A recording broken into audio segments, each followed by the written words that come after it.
emikwano tulina gyabika bisatu. Omukwano ogusooka Katonda akugamba tuteekeddwa kubeera nga omwagala nga oyagala amasanamu go. Tuteekeddwa kubeera nga oyagala Allah nga oyagala amasanamu go. Amasanamu go gateeke ebbali.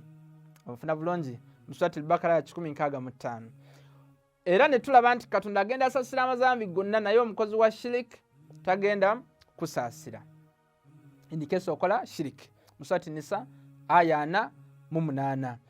Ogwo omukwano guli haramu, tagwagala ogw'amasanamu. Omukwano ogwokubiri guliko obukwakulizo.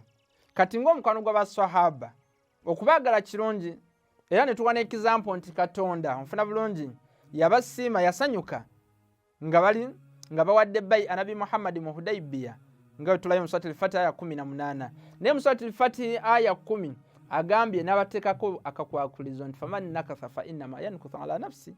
Akyuka n'ava ku ndagaano ejja kusinga Nabi Muhammad yeerumya yekera, tugenda mupanishinga, alemerako tugenda muwa ebirungi nfanfe.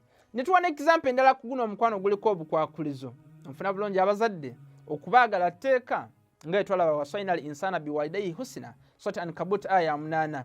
Naye Katonda ateekako shariti akakwakulizo. Bagamba ogenda mu masabo tugenda. N'ekizampo endala zetuwadde ku bakyala bannabbi bamaama baffe tetuganye mu Surati Al-Ahzab aya 6.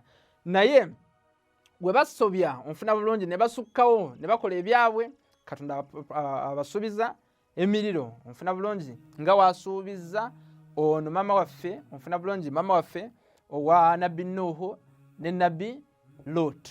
N'ekyo tulina okubeera nga tutegeera, era nemba wa tasiki mubeere nga musomayo ekyafaayo ekikwatagana n'olutalo lwa Jamal, the battle of the camel.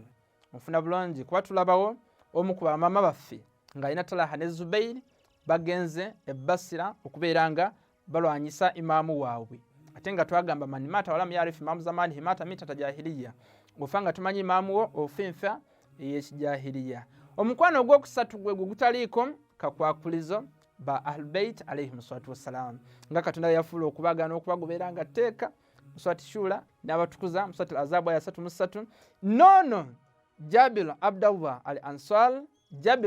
Ansar mu kitabo ya Nabi Mawadda page 1017, n'ekitabo ekirala ky'Abaganda ffe Abasunni Ikmaluddin page 253, aya Surati Nisa aya 5:9 egamba nti muteekeddwa okubeera nga mugondera Allah subhanahu wa ta'ala ne Rasul wa ulul amri minkum. Wabuuza nti faman ulul amri, be baani abo abalina obuyinza? Nabi Muhammad abamenya mbine bitwa Abaganda ffe Abasunni nti asooka Imamu Ali, Imamu Hassan, Imamu Hussein paka ku Imamu w'Abaganda ffe Abashayithna ashara, Imamu w'omulembe gwaffe Imamu Muhammad al-Mahdi. Nsaba Allah subhanahu wa ta'ala atwongere ilimu tubeere nga tusobola okwegasa ne ilimu eyo ennungi. Afunye omusomo nsaba beere nga osharingira omulala. Wassalamu alaikum warahmatullah.